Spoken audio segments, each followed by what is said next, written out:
Joe Biden delivered a powerful State of the Union last night that right-wingers are furious about and still scrambling to cope with, as he beautifully laid out his plans for America, his successes, and also gave Republicans a taste of their own medicine, hitting them numerous times in a very rhetorically effective method, proven so by the fact that he hit a fundraising record an hour in, and then hit another one at the very end of his speech, as well as polling showing huge swaths of people finding agreement in his ideas, and we'll show that at the end also. But first, we've got some MAGA tears to drink, of course. Here is Mike Johnson shamelessly saying that there was nothing in this entire speech that Republicans could agree with. It's kind of the unifying moment about this tradition, and we got none of that tonight. There was almost nothing that we could agree to. Now remember, this was a speech that included getting out cancer treatments, raising teacher pay, securing the border, supporting fertilization and contraceptions, defending democracy. I guess not a single Republican actually carries these ideals. I mean, I showed you this morning how not a single Republican stood, clapped, or even nodded in agreement to Joe Biden saying that billionaires pay or shouldn't pay less in taxes than a teacher. So it all begs the question as to what Republicans really represent.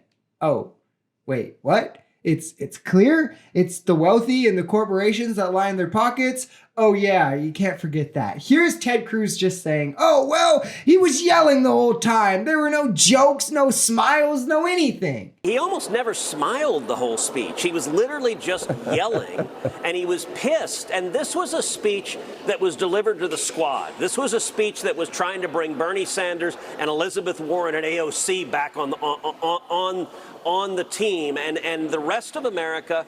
He just didn't care. And Joe Biden opened with a joke. He joked with Democrats and Republicans like Lindsey Graham throughout. He hilariously poked fun at his own age. This is just a gross misrepresentation, and it really just shows how sensitive these right-wing snowflakes are. They do nothing but make up these silly little nicknames about Joe Biden, make personal attacks at his son and his family, go at his drug addiction. They talk about Joe Biden's character, demeaning it largely. And here he is, not even insulting them in any way, but just being stern and direct in a way that a father would, exposing their lies and inconsistencies. And what do they do about it?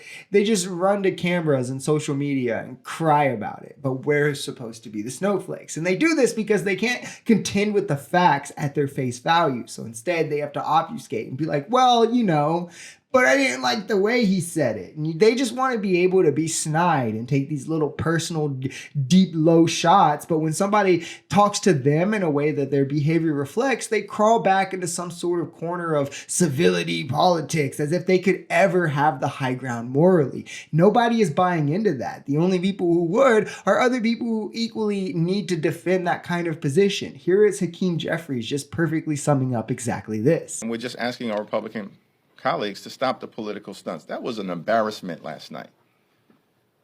A complete embarrassment. Marjorie Taylor Greene, who's basically running the House Republican Conference, shows up in campaign paraphernalia. And then these people want to lecture Joe Biden because he delivered a strong and forceful speech that made them uncomfortable because he exposed their lies and shamelessness. We have one message for extreme MAGA Republicans who want to lecture us about decorum. Get lost. You're a joke.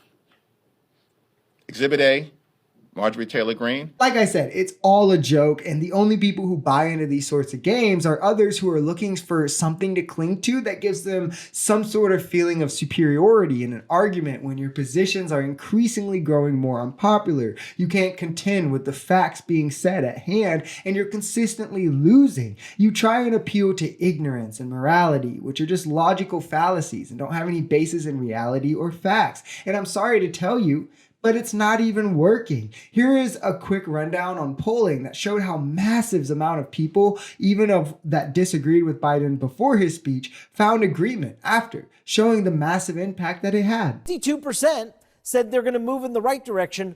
38% said they're going to move the country in the wrong direction. But keep an eye on that 62%, because we also asked how people felt that way prior to the speech. And if you compare here, before the speech started, these speech watchers, only 45% said Biden's policy would move the U.S. in the right direction. With watching the speech, that went up from 45% to 62%. This and the massive fundraising leaps that I showed you at the beginning of this video, being comfortably ahead of Trump in that regard, it just shows how powerful this speech really was, the impact it had, and the strength of Joe Biden's message heading into this election year and his campaign moving forward. It's wonderful to finally see it in full steam to kind of battle back against the fog of misinformation that right-wing media has been building up in the meantime. If you enjoyed this video, we're Social Society. We're a commentary channel influenced by politics, society, and the economy. We are pretty left-leaning on this channel, but we're open to our right-wingers as well. The biggest thing here is having conversations that get everyone to the bottom of the truth. If that sounds like something that could interest you, consider smashing that subscribe button, leaving us a like, or even commenting on this video. We even have memberships available for as low as $3 if you'd like to support, because the only way we become a society is together.